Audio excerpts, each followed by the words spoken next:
This is a very very critical subject. जे लोक sensitive आहेत ना, जे लोकांना असं वाटतं अरे असं कसं बोलला, जे लोकांना असं वाटतं अरे कसं रिझर्वेशन आहे असं, जे लोक टोकाचे आहेत ना त्यांनी हा सब्जेक्ट घेऊ नये. जे लोक टोकाचे आहेत ना, ज्यांना कळतं black and white, yes or no, चांगलं किंवा वाईट, त्यांनी हा सब्जेक्ट घेऊ नये. Everything is grey.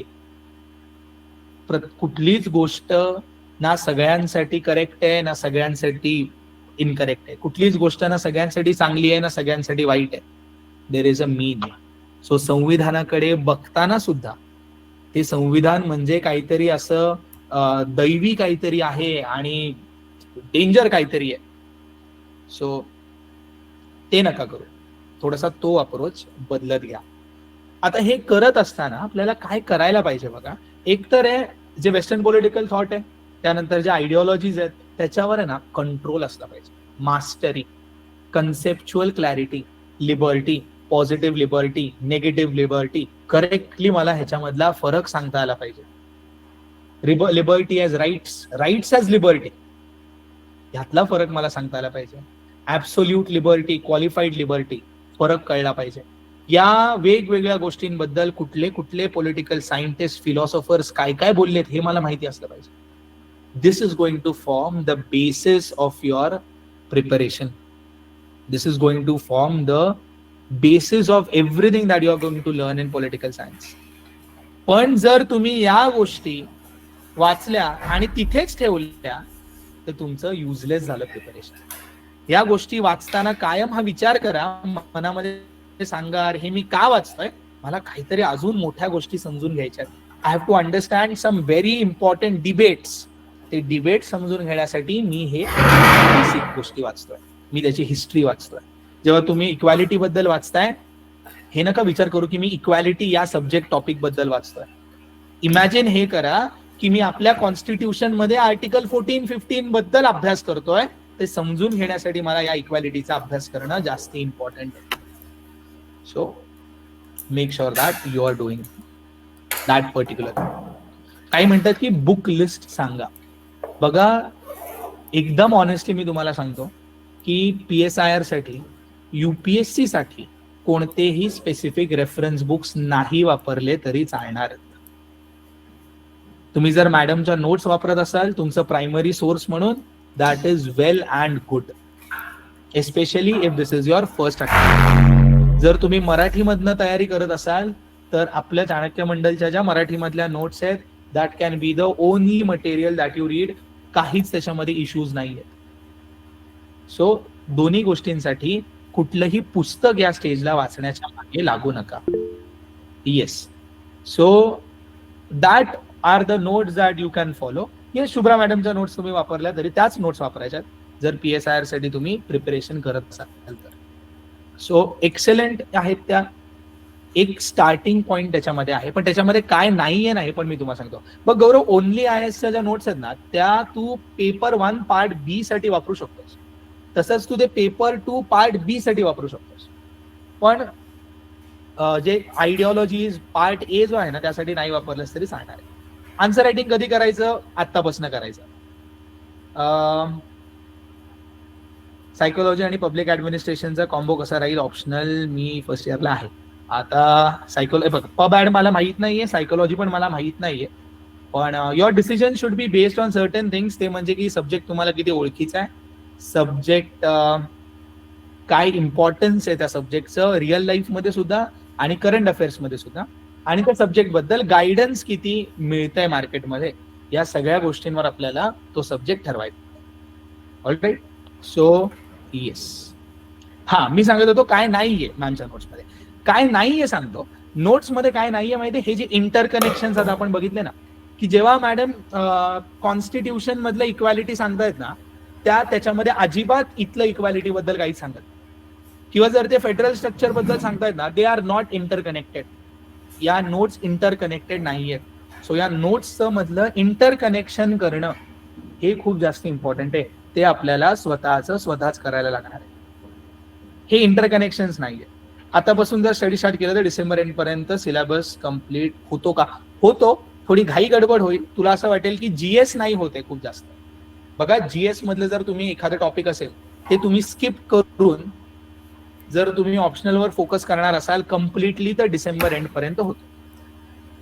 पण त्यानंतर बघा जानेवारी पासून मे पर्यंत तुम्हाला खूप जास्ती फोर्स देऊन जे जीएस उरलंय ना ते जीएस करायला लागणार आहे फॉर प्रिलिम्स, पण होतो. आता तुमचा अप्रोच हाच असला पाहिजे डिसेंबर पर्यंत की PSIR करा किंवा जो काही तुमचा ऑप्शनल असेल तो करा. डिसेंबर नंतर जानेवारी पासून तुम्ही काय करायचंय, you have to focus on GS. काही जीएस तुमचं झालेलं असेल, काही जीएस राहिलेलं असेल, all of that is prelims का अप्रोच. ओके, मेन्स साठी फक्त लक्ष्मीकांत वाचावी का? मला असं वाटतं नाही. Laxmikanth is not enough for mains. Newspaper plus Laxmikanth plus test series, I will give you that formula. की लक्ष्मीकांत वाचा, न्यूजपेपर वाचत राहा आणि टेस्ट सिरीज लावा. सीसॅट साठी काय असेल, सीसॅट साठी बघा काय करायचं, युट्यूबला जायचं, सीसॅट टाकायचं आणि चालू करायचं. Introduction body conclusion template PSIR साठी इफेक्टिव्ह ठरेल. येस, दॅट इज इफेक्टिव्ह आहे. हे एक बरोबर आहे बघा. संस्कार विचारतोय पॉलिटिकल सायन्सची लँग्वेज कशी डेव्हलप करायची. हे खूप एक जेन्युइन क्वेश्चन आहे की ही लँग्वेज कशी डेव्हलप करायची. ही लँग्वेज डेव्हलप करण्यासाठी आहे ना, you have to read a lot of political science के आर्टिकल्स इन द न्यूजपेपर. एक तर तुम्ही नोट्स मधले वाचालच, व्हेरी गुड, पण तुम्हाला पॉलिटिकल सायन्सच्या न्यूजपेपर्स मधली ती गोष्टी वाचायच्या आहेत. आणि संस्कारला मी अजून एक गोष्ट सांगेन की पहिले 3 महिने जर तुम्ही आन्सर रायटिंग करत असाल ना, तर ते आन्सर रायटिंग नोट्स मध्ये बघून करा. जर एखाद्या टॉपिकवर तुम्ही आन्सर रायटिंग करत असाल, समजा प्लेटोवर करत असाल, नोट्स समोर ठेवा आणि त्याच्यातनं बघून आन्सर रायटिंग करा. त्याच्याने काय होणार आहे, that language is going to get reproduced in your answers. So yes, editorials are going to help, पण प्रत्येक वेळेलाच बघा एडिटोरियल्सचे तुम्ही नोट्स नाही काढू शकत किंवा एवढे जास्त एडिटोरियल्स असतात की it is not possible to remember all of them. So त्या एडिटोरियल्स मधनं ना 1 किंवा 2 लाईन्स अशा इम्पॉर्टंट असतात ज्या आपल्याला उचलायच्या आणि लक्षात ठेवायच्या. ओके, अजून अजून अजून मेन असे बेसिक प्रश्न घेणार आहे. कारण प्रश्न असे रेडीमेड इंट्रो आणि कन्क्लुजन कुठून घ्यायचं कुठून नाही, बनवू शकता तुम्ही स्वतःहून त्या नोट्स मध्ये वाचून. चॅट जीपीटी वापरणार असाल तर चॅट जीपीटी वापरा. चॅट जीपीटीला सांगा बाबा प्लेटो बद्दल मला इंट्रोडक्शन दे तयार करून, 1-1 लाईनचं देईल तुम्हाला तयार करून. मला ऑप्शनल मध्ये यावेळेला मार्क होते 250.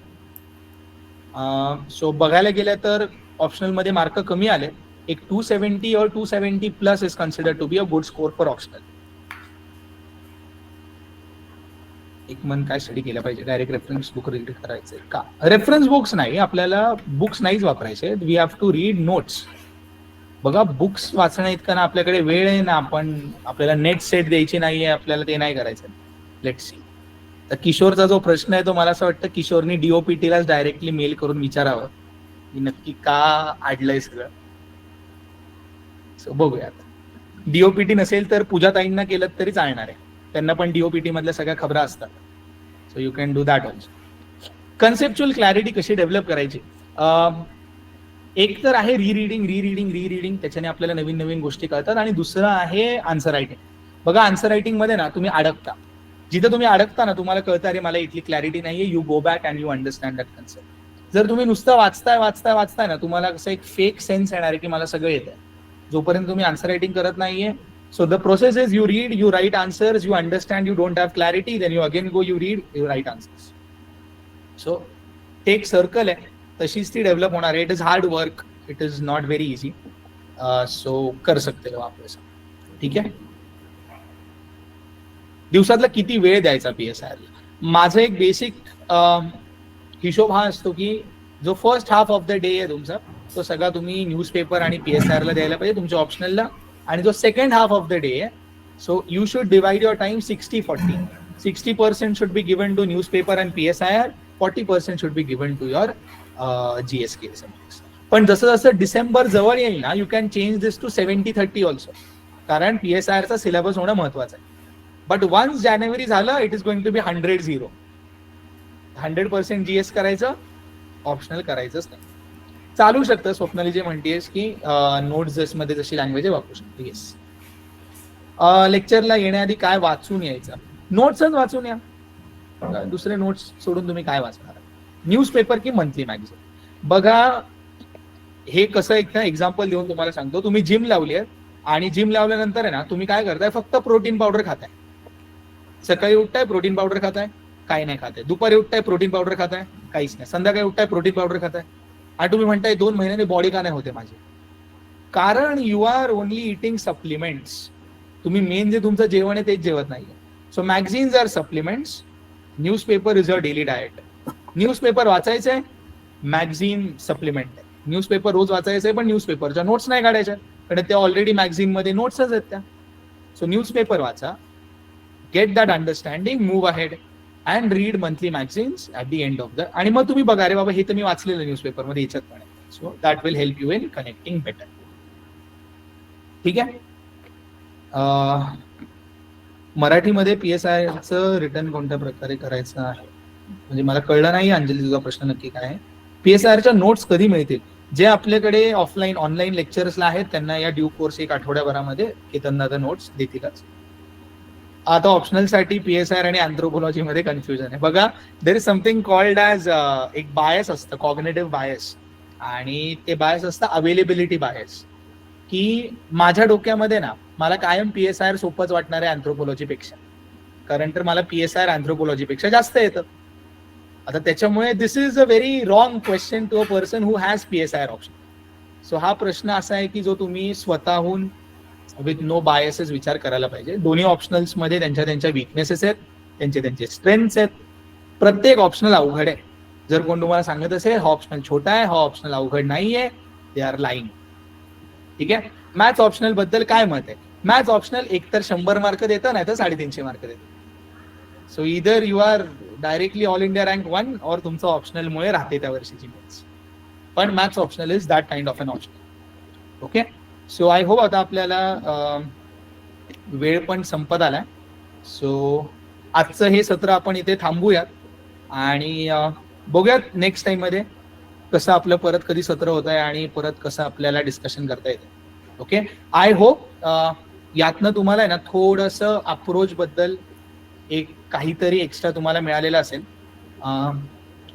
सो लेट्स सी की तुम्ही कसं प्रिपरेशन करताय आणि आपलं पण पुढे कसं इंटरॅक्शन होत आहे. विल मेक शुअर की तुम्हाला अंडरस्टँडिंग, डेप्थ आणि त्या सगळ्या गोष्टी ओव्हर अ पिरियड डेव्हलप होतात. So don't over exert yourself in this process. Make sure की you are staying consistent, you are making sure की तुम्हाला प्रत्येक गोष्ट सावकाश हळूहळू कळते. You wait till December and you will get that understanding. जर तुम्ही आत्ताच विचार केला ना मला सगळं अंडरस्टँडिंग येईल, मला सगळं कळेल, सगळं कळेल, that is not going to happen. Give yourself some time and then you will see की तुम्हाला अंडरस्टँडिंग कसं येत आहे. ओके. सो थांबायचं. येस.